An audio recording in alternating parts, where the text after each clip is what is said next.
Okay, so far we have an enemy who goes back and forth. We're going to add a new level to demonstrate another kind of enemy. So, looks like I forgot to name some of my levels. I got to name those. Level 4 was the last one. Really getting creative on these level names, I know. Brilliant. What can I say? This was going to be level 5. I don't know, I'm starting to run out of good ideas. Level 5. And I'm going to give this the same color because white's a boring background. I'm copying. And I'm Control A, Control V, pasting. And I want to load now. So now I'm back to an empty screen. And I'm going to first start by making some stuff with my library. So here's my ground. I'm going to add a level, and I can scroll and add these as much as I want. Now what I really need to have in this one is a platform up top where I'm going to put an enemy who's going to scroll back and forth. So we've already practiced making one that goes back and forth. Let's add some other stuff in my library. The ground, a wall. Add the level. So you can't go outside there. And then we're going to done cloning and another library piece. We're going to get the enemy. So this enemy, if we add to the level right here, so done cloning, he's going to work. So here he goes back and forth because he's hitting the wall and going back and forth. So we've done that in another level, and we can use that as many times as we want. Now the next thing we're going to add is an enemy who goes back and forth on the platform without going off the edge. Now watch, if we put this guy up there, what do you think is going to happen? Let's find out. Play. And he falls. He doesn't even fall gracefully. I wish he would just fall straight down with some gravity. I haven't really figured that out yet. But we want to make an enemy who does not fall off the edge. Look, he's got 2 eyes. He should be able to see he's not going to go off the end. So I'm going to choose here, create, edit sprite. Oop, you know what? I'm going to go back and name this. I'm going to call this guy enemy 2. And you could just use the same enemy design as before, but for the interest of keeping it different and alive and real, I'm going to get a different character in here. So there was a different character guy. Okay, like this here. It looks even crazier. Looks kind of friendly. I'm not sure he was an enemy, but let's go ahead and make a new animation. Pick an animation. Create new. Run. And as you can see, my choices over scrolled a bunch, so I got to go back down and get off the train. There we go. So now add a new lever, a new frame. Pick the animation. New frame. This one. New frame. And this one. So now if I run this over here with the run button, looks cool. Boing, boing. Yeah, it's fun stuff. So there I've got the guy running. I'm going to say OK.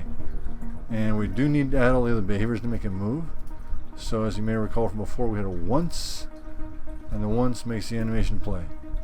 Animation is a property. And you'll notice I keep making you do this over and over again because that's the way you learn. You do it a few times until you get good at it. So now, if I run this, that guy runs, but he doesn't loop. Let's open this up, and let's loop the animation. And okay. So now, stopping it, starting it again, and he runs. We still have to make him move, though. So what we're going to say is, I think we had an always trigger. So always is going to run. We did this by adding a number to say how fast. So let's set this one to like 4. And you could label it, but you don't have to. And we're going to do in, and then we're going to say velocity. So the player's velocity, or the enemy's velocity here, is going to be forward. And I didn't talk about the forward before, but forward is defaulted to the right. So you can actually get in the character and change the default forward direction. But we're going to stick to that forward for now. So we're not going to say run. He runs off the edge. Now notice I again forgot to make him a solid object. So go to the physics, make it movable, and okay. And forgot to get back in there. That's behaviors. So now when he runs, he goes off the end and he falls, and he doesn't even fall down the wall very good. So we want to make him stay up there until the player bops him on the head and kills him. So what we're going to do here is add some something to make him turn around. Now we need to have a signal for him to turn around at. So what I'm going to do is I'm going to make a new piece of ground here. I'm going to create, and I'm going to call this turner. Something you might flip a burger with, right? So I'm going to try to get him to turn around.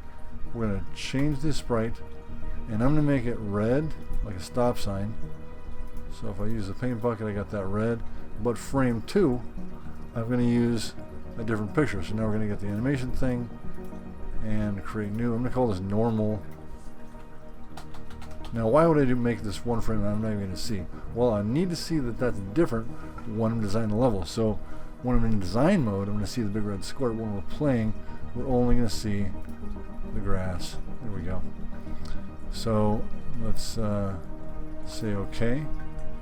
Open the behaviors, and all we need to do this is say once, get the animation, which is a property, and play it or start it, and you do want to loop it so it doesn't come back. So make it loop, and that's the normal. So now when I say play, it looks like the other ground. So what we want to do is actually make another one of those, copy it, clone it, if you will. So now we are going to make it such that when that guy hits that thing, he flips around and goes back. So now we're going to say edit, behaviors, and let's see. The other guy had a wall to run into. This guy's going to have that object to run into. So we're going to say collision. When he hits the turner, then we're going to do the properties and flip him. So now, because of this, I'm going to toggle this. Let's see what that looks like now. Should work. Oop. It didn't work. So we want to figure out why it didn't work. What did I do wrong? Let's see. So what we find is that the collision, for some reason, doesn't really work. So we've got this guy set to solid. We've got him set to movable. It's okay. Let's double check. He's movable. He's solid. He's affected by gravity. But what's going on here is we want to use a different trigger. So the trigger we have here hits all sides for some reason. Let's turn off the repeat delay. So make sure it doesn't happen again for 10 seconds. Let's see if that helps. So the repeat delay says, how soon can you make that run again? So there it goes back and forth. So I turned up the delay, and now as he goes back and forth, he can hit that thing to his heart's delight. There's another choice out there that you could use in a similar situation. Let's just disconnect the spaghetti on this and show you a different way that has other purposes. So this time we're going to use proximity. So the proximity of this guy, if we open this up, proximity to the turner. There we go. So we're here dealing with the enemy character, and we're going to set this now. If we look at this, there's a little circle around the player, around the piece. So if I bring up that distance, that's about as far as he can go before he hits that piece. So now we say X and toggle. Let's try that. Let's see if we get different results. So I'm flipping back and forth. Oops. Now, what went wrong there is one of the settings. Only trigger once. So turn that off and create a delay. So maybe a second. So I believe it's 10 of those per second. And so you could use either collision or proximity. There's proximity, going back and forth. Now the limitation there is he's not going to be able to get very close to it unless we adjust the proximity value. So let's turn this down.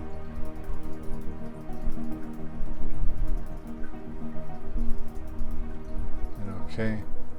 So now he's able to walk onto a little bit farther before it becomes an issue. So now we do this.